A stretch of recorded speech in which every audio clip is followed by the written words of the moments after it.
President Joe Biden has vowed revenge on the terrorists who killed U.S. troops and Afghan civilians, including children, in a devastating twin bombing in Afghanistan.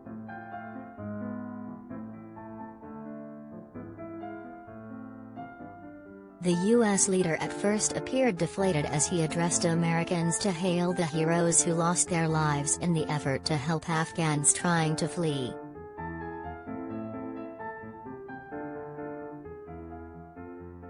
He then made a rousing tribute to the troops killed, before threatening to hunt down their killers and holding a visibly emotional minute's silence.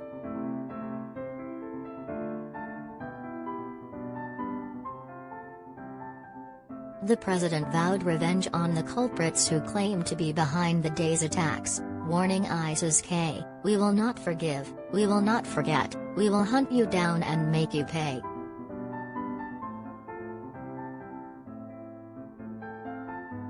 Mr. Biden faced a grilling as he addressed Americans after 12 U.S. troops and dozens of Afghans died in twin bombings that ripped through the Capitol.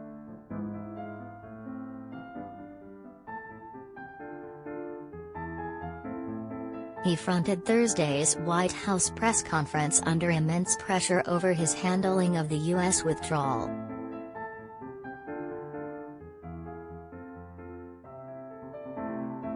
Mr. Biden at first recalled the pain of his son's own death as he acknowledged America's deadliest day in a decade in Afghanistan.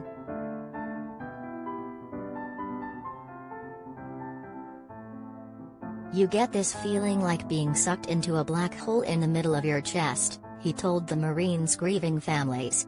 "No way out. My heart aches for you."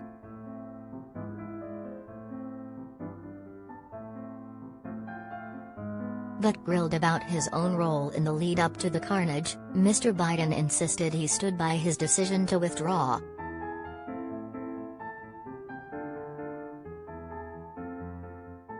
He finished the press conference by declaring, "Ladies and gentlemen, it's time to end a 20-year war."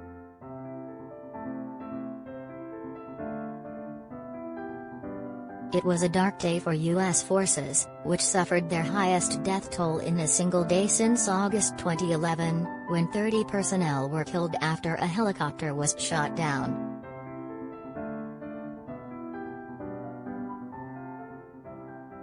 And it was yet another day of horror for Afghans trying to flee the country.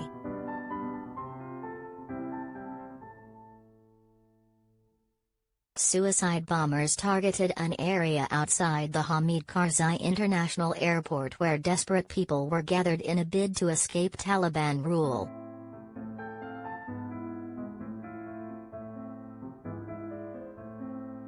Bombers struck sitting targets. Afghans clustered together in the Suez Canal in hopes of salvation along with the troops securing the site, sparking devastating scenes of mass casualties.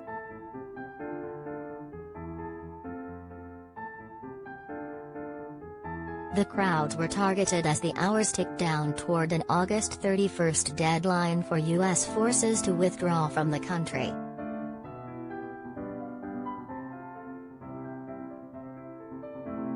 Terror group affiliate ISIS-K claimed responsibility for the attacks and identified the bomber behind the blast at Abbey Gate as Abdul Rahman al-Logri.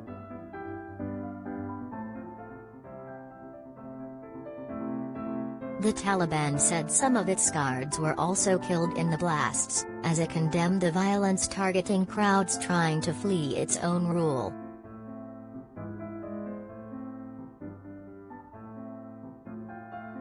Mr. Biden told Americans the U.S. found itself needing to coordinate with Taliban personnel on the ground, but added his stance remained that they're not good guys.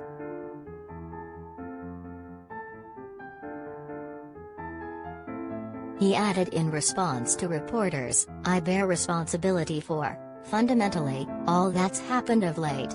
But here's the deal, you know, I wish I'd one day say these things, you know as well as I do, that the former president made a deal with the Taliban."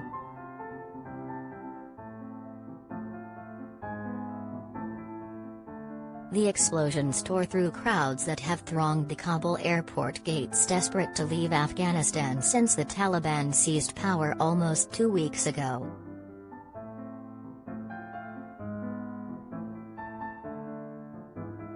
The Ministry of Defence said no UK military or other personnel were hurt in the attack.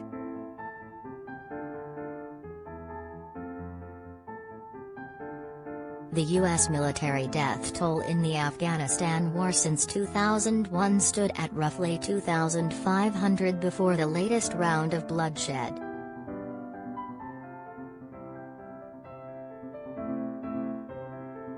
The attacks came after the U.S. and allies urged Afghans to leave the area around the airport because of a threat by ISIS militants.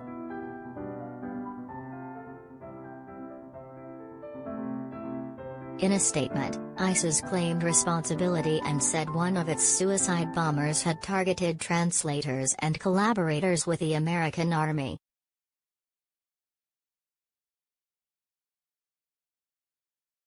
The U.S. and its allies have mounted one of the biggest air evacuations in history, bringing out about 95,700 people, including 13,400 on Wednesday, the White House said on Thursday.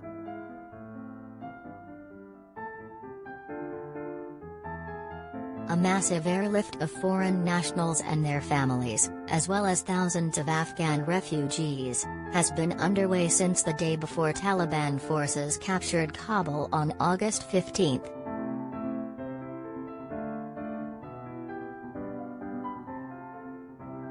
The US, UK, and other foreign forces have been racing to carry out airlifts before militaries are set to fully withdraw from the country.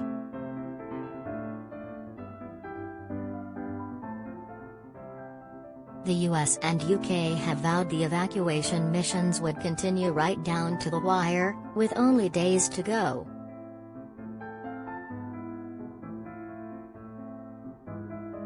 However, earlier this week British ministers warned the UK would not be able to help everyone hopeful of being evacuated in time.